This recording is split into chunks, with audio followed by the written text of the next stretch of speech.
finishing up brackets, getting them ready for you. They're all on the site now. It was an interesting week. Definitely when you're in quarterfinal round, there's a lot that goes on and a lot that happens. And it's definitely one of those things that anything can happen. You see some teams going down this week, and I tell you, there was a few shockers tonight. I don't know if necessarily people at Blue Valley North would tell you that's a shocker, but they go to Shawnee Mission East and just handle them. Lawrence Free State gets in a battle with Derby, and that's an overtime game. So let's go ahead and jump into some action right here. I'm talking about Harrisonville, defending state champion. Quite a few defending state champions are down in this round if they weren't down already. So it's definitely going to have a new look, especially on the Missouri side of the state line. Let's go ahead and start and take a look at Harrisonville tonight. They play Webb City. And this was pretty scoreless early on for a quarter. And Webb City does a little trickery here. A little reverse halfback pass for their first touchdown that makes it 7-0. And that's not necessarily how you expect to see Webb City score. They're usually a pretty solid run the ball around the field. You see here, they just run a basic off the edge here run.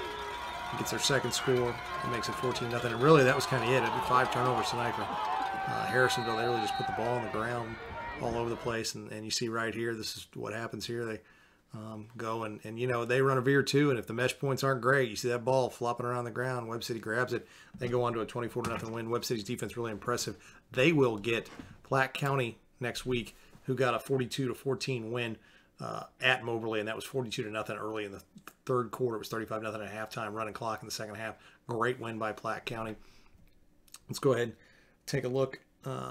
You don't have Staley to remind true winners what's at stake in the Missouri High School football playoffs. Both Staley and Fort Osage have won state championships in the past 6 seasons, and the last time these guys faced off back in October, man, that game took everyone's breath away. From the time this one got started, let's go Staley! You just knew it was going to be another spine tingler. Opening kickoff on an unseasonably cold night in Independence, and a sophomore shows some speed. Watch Dominic Myers taking the kick from the 4-yard line to the house. 96 yards he would carry, and it feels like it's going to be Osage's night. They're off to a 6-0 start. Still in the first, Staley did not panic. In fact, John Rayburn and the Falcons remained basic. 2-yard touchdown trot. 7-6 Falcons take the lead in the first. The 9-2 Indians have a lot of skill. Senior Des Griswold gets this one from his quarterback Ty Baker. 78 yards to the pylons. Add the 2 and Osage leads again. 14-7 for second-year coach Brock Bolt. First half closing, Rayburn gets creative. Toss and turn from J.D. Benbow. Cool play. This game would be tied at halftime, 14-14. Into the fourth, same score. Watch those blockers, and you'll find Rayburn in there somewhere. 21-14 Staley, and down the stretch, it is all Staley. Rayburn goes to tight end Zach Elam. Phil's Falcons are moving on in the playoffs, still unbeaten, and it's a 28-14 win. How tough was it for you guys to come into a tough environment and get a win like this? It was huge.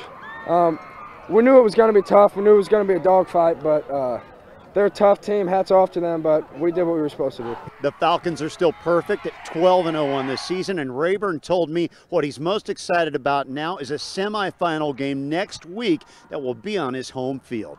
In Independence, Sean McDowell, Fox 4 Sports.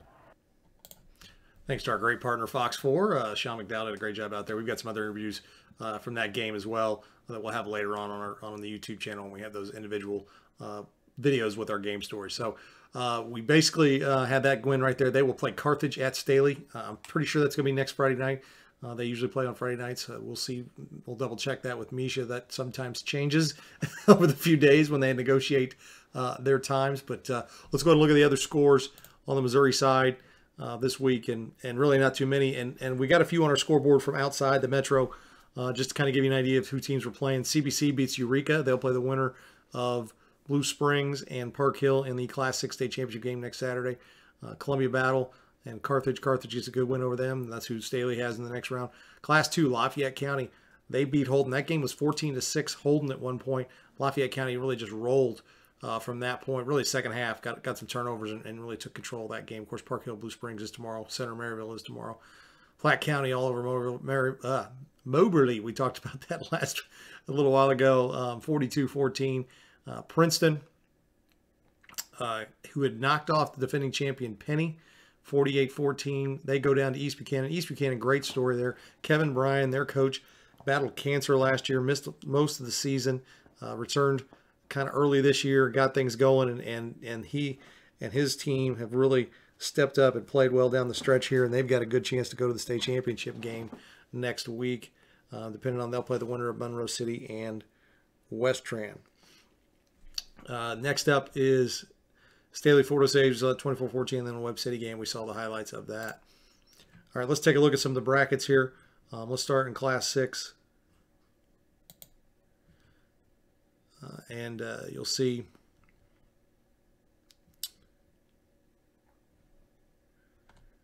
we'll have to look at the brackets at a different time. It kind of opens up differently, but basically Class 6, you got that. Let's jump over to the Kansas side. We've got Shawnee Mission East and Blue Valley North, and I tell you, you expect Milton Brash, but there's a fumble on the ground. We talk about option offense, mesh offenses.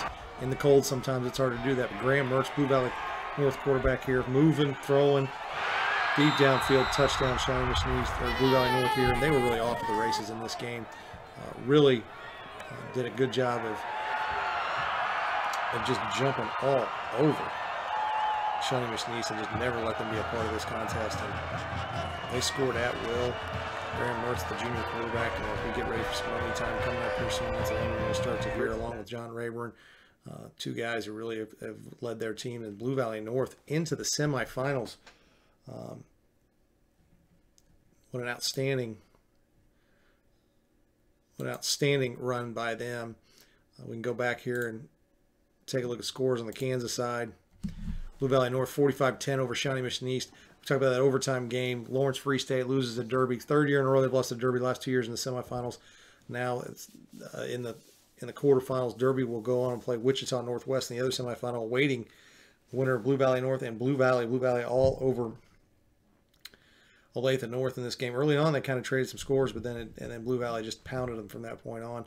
So we have Blue Valley and Blue Valley North. So there's two EKL teams in the semifinal. And you go to Class 5 and you see Mill Valley, St. James. They're both EKL teams. Mill Valley beat St. James. They're back in the semis again against St. Thomas Aquinas, 42-14 over Pittsburgh.